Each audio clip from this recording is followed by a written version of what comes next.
Assalamualaikum sahabat-sahabat yang dirahmati Allah. Hari ini saya akan menceritakan selamat datang di channel ini. Kali ini, kita akan menyimak sebuah kisah yang begitu menggetarkan hati.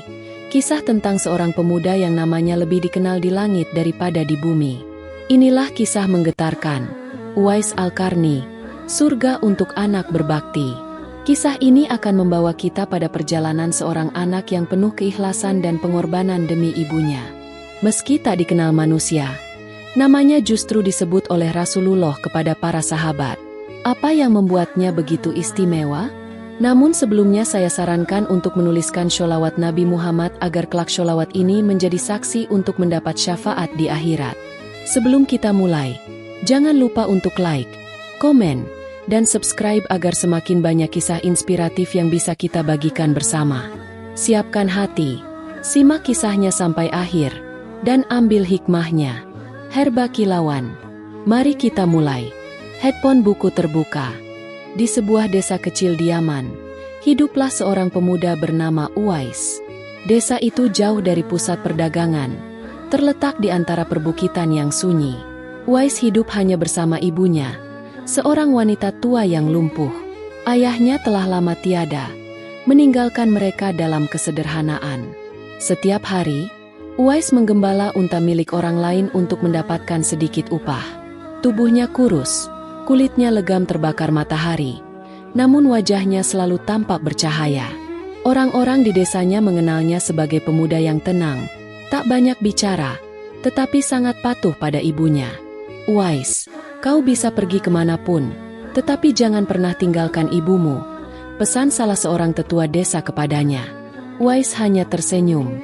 Ia tahu, satu-satunya alasan ia tetap tinggal di desa ini adalah ibunya. Jika bukan karena wanita tua yang ia cintai itu, mungkin ia sudah pergi ke Madinah, tempat tinggal seorang manusia mulia yang selalu ia rindukan. Rasulullah, di sudut rumahnya yang kecil, ibunya sering bercerita tentang nabi yang tak pernah mereka temui. Andai kita bisa bertemu dengan beliau, Uwais, alangkah bahagianya hati ini. Setiap mendengar ucapan itu, dada Uwais bergemuruh. Ia ingin sekali pergi ke Madinah. Ia ingin melihat wajah Rasulullah, ingin mendengar sabdanya, ingin merasakan kehangatan berada di dekat beliau. Namun, ia selalu ingat satu hal. Ibunya tidak bisa berjalan. Jika ia pergi, siapa yang akan merawatnya? Malam itu, Uwais duduk di luar rumah, menatap langit penuh bintang. Angin gurun berhembus pelan, membawa kesunyian yang mendalam. Hatinya bergetar dalam rindu. Ya Allah, apakah aku akan pernah bertemu dengan kekasih Mu? Di kejauhan, desiran angin seolah membawa jawaban yang belum bisa ia mengerti. Fajar mulai menyingsing di desa Qarn. Uwais sudah terjaga sejak sebelum subuh. Seperti biasa, setelah menunaikan ibadahnya, ia segera menuju perbukitan tempat unta-unta gembalaannya berada. Hari ini, seperti hari-hari sebelumnya, ia harus bekerja keras untuk mendapatkan sedikit upah demi kebutuhan ia dan ibunya. Setiap kali pulang dari menggembala, ia selalu membawa air dalam geriba yang ia gantungkan di pundaknya.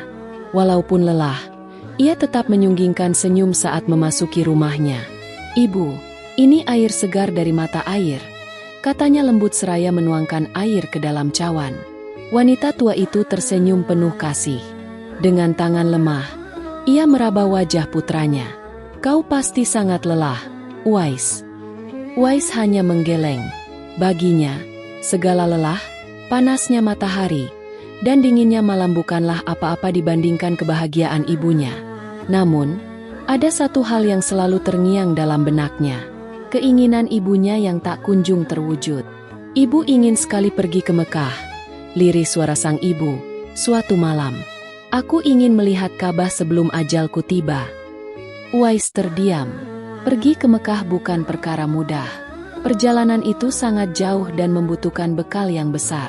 Ia tak memiliki cukup harta untuk menyewa kafilah. Bahkan untuk membeli seekor unta pun ia tak mampu. Tetapi ia tidak menyerah. Beberapa hari kemudian, ia mendatangi seorang pedagang di desa dan membeli seekor anak unta. Orang-orang yang melihatnya tertawa. "Uwais, apa yang kau lakukan dengan unta sekecil itu?" Uwais tersenyum. Aku akan melatihnya hingga kuat membawa ibuku ke Mekah. Mereka menganggapnya gila. Bagaimana mungkin seekor anak unta yang kecil bisa menjadi kendaraan untuk perjalanan ribuan kilometer? Namun, Uwais tidak peduli. Setiap hari, ia menggendong anak unta itu di punggungnya. Ia berjalan mengitari desa, naik turun bukit, menyeberangi sungai, dan melintasi gurun. Orang-orang semakin heran melihatnya. Seorang sahabatnya bertanya, "Apa yang sedang kau lakukan, Uwais?" "Aku melatih tubuhku agar kuat membawa beban. Semakin unta ini besar, semakin besar pula kekuatanku," jawabnya dengan keyakinan yang teguh. Bulan demi bulan berlalu.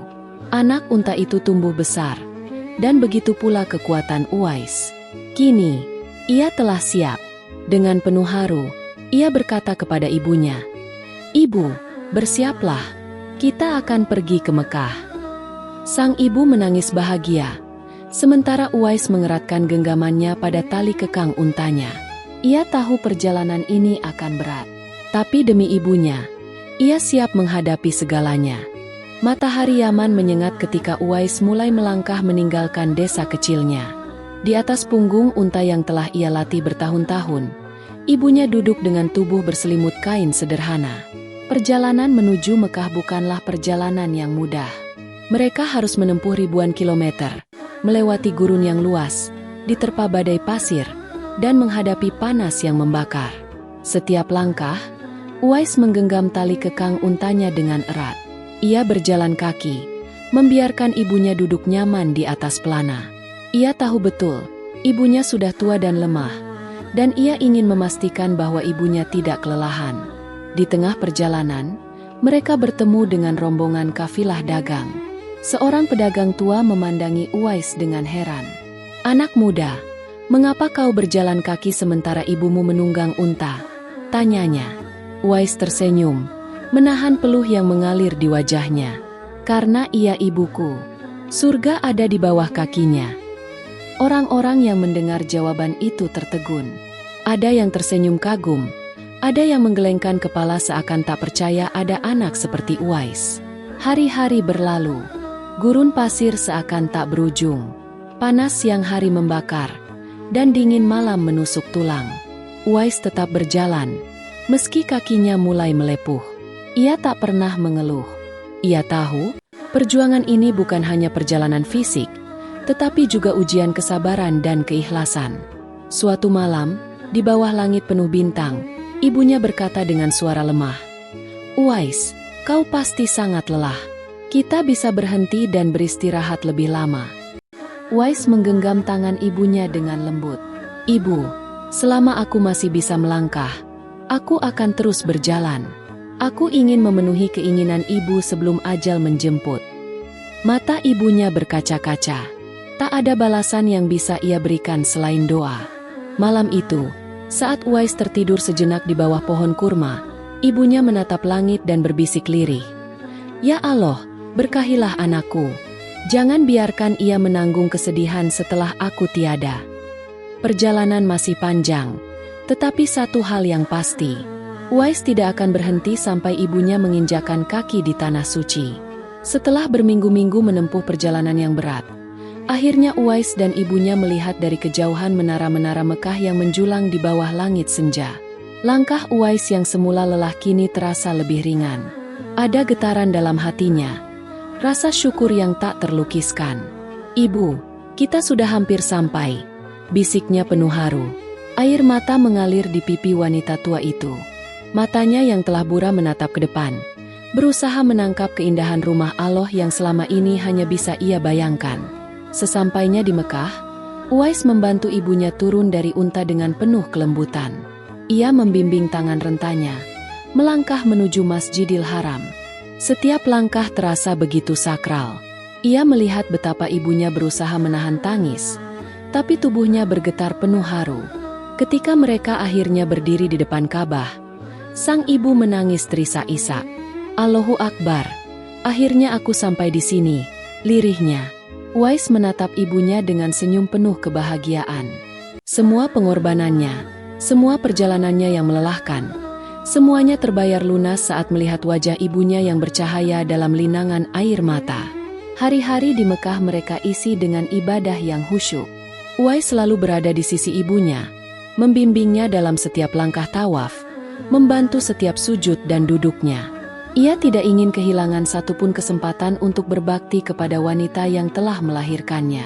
Suatu malam, setelah menyelesaikan doa panjang di depan Ka'bah, sang ibu memegang tangan Uwais erat-erat. "Anakku, jika aku pergi suatu hari nanti, janganlah bersedih. Aku ridha padamu, dan aku berdoa agar Allah juga meridai hidupmu." Uwais terdiam. Hatinya mencelos mendengar kata-kata itu. Namun, ia tidak menyadari bahwa doa ibunya malam itu adalah pertanda sebuah takdir yang akan mengubah hidupnya selamanya. Fajar menyingsing di Mekah. Udara sejuk menyelimuti Masjidil Haram, tetapi hati Uwais terasa gelisah sejak ia membuka mata. Ada sesuatu yang mengganjal di hatinya, meski ia tak tahu apa. Ia bergegas menuju tempat ibunya beristirahat di dalam tenda kecil mereka. Sesampainya di sana, ia melihat ibunya masih terbaring. Wajahnya terlihat begitu damai, tetapi napasnya terdengar lemah. "Ibu." Uwais berlutut, menggenggam tangan ibunya yang terasa lebih dingin dari biasanya. Wanita tua itu membuka matanya perlahan. Senyum lemah tersungging di bibirnya. "Uwais, anakku." Suaranya hampir tak terdengar. Uwais menahan napas. "Ibu, ada apa? Apa yang ibu rasakan?" Sang ibu menatap putranya penuh kasih. "Aku merasa waktuku tak lama lagi, anakku." Jantung Uwais berdegup kencang. "Jangan berkata begitu, Ibu. Kita masih harus pulang ke rumah bersama." Ibunya tersenyum tipis. "Anakku, dengarkan. Aku ridha kepadamu. Uwais, aku telah melihat betapa besar baktimu. Aku ingin kau tetap hidup dengan hati yang ikhlas. Jangan menangis jika aku pergi." Air mata Uwais mulai menggenang. "Ibu, jangan bicara seperti ini. Aku belum cukup membalas jasamu." Sang ibu menggenggam tangannya lebih erat. "Tidak ada yang perlu kau balas. Nak, doakan aku, dan tetaplah menjadi anak yang berbakti. Itu sudah cukup." Uwais berusaha menahan isakannya. Ia menggenggam tangan ibunya erat-erat, seolah ingin menahan waktu agar tak merenggut sosok yang paling ia cintai. Lalu, dalam keheningan fajar, sang ibu menarik napas panjang, dan dengan senyum damai, ia menghembuskan napas terakhirnya. "Ibu." Uwais terjatuh di samping jasad ibunya. Air matanya tak terbendung lagi. Selama ini ia telah melewati banyak ujian, menahan lapar, menahan sakit, menahan lelah. Tapi kini, ia harus menahan sesuatu yang lebih pedih, kehilangan. Orang-orang di sekitar mulai berdatangan, menyaksikan pemandangan yang menggetarkan hati. Seorang anak yang begitu berbakti, kini berduka di hadapan ibunya yang telah pergi. Di depan Ka'bah, Uwais memeluk tubuh ibunya yang telah kaku. Dalam isaknya, ia berbisik pelan, "Ibu, semoga surga menantimu." Namun, ia tidak tahu bahwa setelah ini, takdirnya akan berubah. Matahari siang bersinar terik di atas Mekah, tetapi hati Uwais terasa lebih dingin dari padang pasir yang ia lalui selama perjalanan. Tubuh ibunya kini telah dimakamkan dengan tenang, namun ia masih duduk di samping pusara itu, menundukkan kepala, membiarkan air matanya mengalir tanpa suara. "Ibu, kini aku benar-benar sendiri," bisiknya lirih. Ia menatap tanah yang masih merah. Disinilah ibunya beristirahat selamanya, meninggalkan dirinya di dunia yang terasa begitu luas namun hampa. Setelah beberapa waktu, seorang lelaki tua yang melihatnya sejak tadi akhirnya mendekat. "Anak muda, menangis tak akan mengembalikan yang telah pergi. Ibumu sudah ridha padamu, maka teruslah melangkah." Uwais mengangguk lemah. Ia tahu betul bahwa kesedihan ini tak boleh menahannya terlalu lama. Ibunya telah menanamkan satu hal di hatinya, keikhlasan. Namun, saat ia bersiap meninggalkan Mekah, Uwais menyadari sesuatu. Ia tidak punya siapa-siapa lagi. Tidak ada rumah untuk kembali. Tidak ada keluarga yang menunggunya. Ia berjalan tanpa tujuan di jalanan Mekah. Sesekali orang-orang menatapnya dengan iba, melihat pemuda berpakaian lusuh dengan mata sembab. Apa yang harus kulakukan sekarang? Pikirnya. Langkah kakinya membawanya ke dekat Masjidil Haram. Di sana, ia melihat sekelompok orang berbincang tentang seseorang yang selama ini hanya ia dengar namanya, Rasulullah. Hatinya bergetar. Ia telah mendengar banyak tentang sosok mulia itu. Sebelum berangkat ke Mekah, ia selalu berharap bisa bertemu dengannya. Tetapi kini ia ragu. Apa aku pantas menghadap beliau dalam keadaan seperti ini? Namun takdir berkata lain. Saat ia bertanya kepada seorang lelaki tentang keberadaan Rasulullah, ia mendapat jawaban yang membuatnya terdiam. Nabi telah wafat beberapa waktu yang lalu. Dunia Uwais seakan runtuh untuk kedua kalinya. Ia terlambat. Harapannya untuk bertemu Rasulullah kini telah sirna. Sama seperti harapannya untuk bisa pulang bersama ibunya. Ia berdiri di tengah keramaian, tetapi hatinya terasa kosong. Namun, di saat itulah, takdir baru mulai mengarahkannya ke jalan yang berbeda.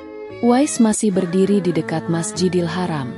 Langit siang yang cerah terasa seolah menekan dadanya, membiarkan kesedihan yang ia pendam semakin berat. Ia telah kehilangan ibunya, dan kini ia juga kehilangan kesempatan untuk bertemu Rasulullah. Namun, takdir belum selesai menuliskan kisahnya. Saat ia hendak pergi, seorang pria yang lebih tua menghampirinya. Tatapannya penuh selidik, seolah mengenali Uwais. Engkau, apakah engkau yang bernama Uwais dari Yaman? Uwais terkejut. Bagaimana mungkin orang asing ini mengetahui namanya? Iya, saya Uwais, jawabnya ragu. Pria itu tersenyum dan menepuk bahunya. Subhanallah, sungguh tak kusangka aku bertemu denganmu. Aku adalah Umar bin Khattab, sahabat Rasulullah. Mata Uwais melebar. Umar bin Khattab, salah satu pemimpin kaum muslimin yang terkenal dengan ketegasannya. Di sebelah Umar, berdiri seorang pria lain yang lebih tenang dan lembut dalam raut wajahnya. Dan aku Ali bin Abi Thalib, katanya dengan suara penuh wibawa. Uwais semakin bingung. Mengapa dua orang sahabat Rasulullah ini mencari dirinya? Umar menatapnya penuh kekaguman. Rasulullah pernah berkata kepada kami tentang seorang pemuda bernama Uwais Al-Qarni, seorang anak yang sangat berbakti kepada ibunya.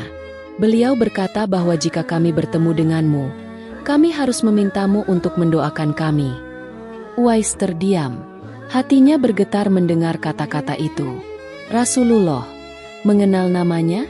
Ali tersenyum.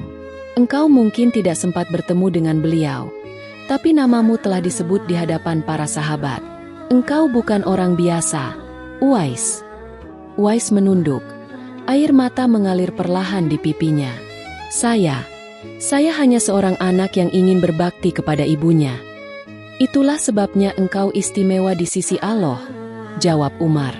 Maka, dengan hati yang penuh ketundukan, Uwais mengangkat tangannya dan berdoa untuk dua sahabat Rasulullah. Ia tidak tahu doa apa yang terbaik, tetapi ia meminta agar Allah memberikan mereka keberkahan dan kemuliaan di dunia dan akhirat. Selesai berdoa, Umar dan Ali menatapnya dengan penuh hormat. Mereka tahu, di hadapan mereka berdiri seseorang yang namanya lebih dikenal di langit daripada di bumi. Setelah pertemuan itu, Uwais tidak mencari kemuliaan, tidak pula mencari pengakuan. Ia memilih kembali ke kehidupan yang sederhana, menyendiri, hanya berharap ridha Allah. Namun, kisahnya tidak pernah terlupakan. Namanya terus dikenang sebagai bukti bahwa kemuliaan tidak selalu datang dari dunia, tetapi dari hati yang tulus dan pengorbanan yang ikhlas. Dan di langit, namanya telah tertulis sebagai pemuda yang doanya tak tertolak. Kisah ini mengajarkan kepada kita bahwa kemuliaan di sisi Allah tidak selalu datang dari kedudukan atau kekayaan, tetapi dari ketulusan hati dan bakti kepada orang tua. Uwais Al-Qarni menjadi bukti bahwa seseorang yang tidak dikenal di bumi bisa menjadi terkenal di langit karena keikhlasannya. Sebagaimana firman Allah dalam Al-Quran, "Dan kami perintahkan kepada manusia, berbuat baik kepada dua orang ibu bapaknya. Ibunya telah mengandungnya dalam keadaan lemah yang bertambah-tambah, dan menyapihnya dalam 2 tahun. Bersyukurlah kepadaku dan kepada dua orang ibu bapakmu, hanya kepadakulah kembalimu." Quran Surat Luqman 14. Cerita ini merupakan kisah fiktif yang dibuat seolah nyata agar bisa diambil hikmahnya. Terima kasih telah mendengarkan cerita ini. Jika kalian menyukai kisah ini, jangan lupa untuk like, komen, dan subscribe agar lebih banyak kisah inspiratif lainnya bisa diceritakan. Sampai jumpa di cerita berikutnya.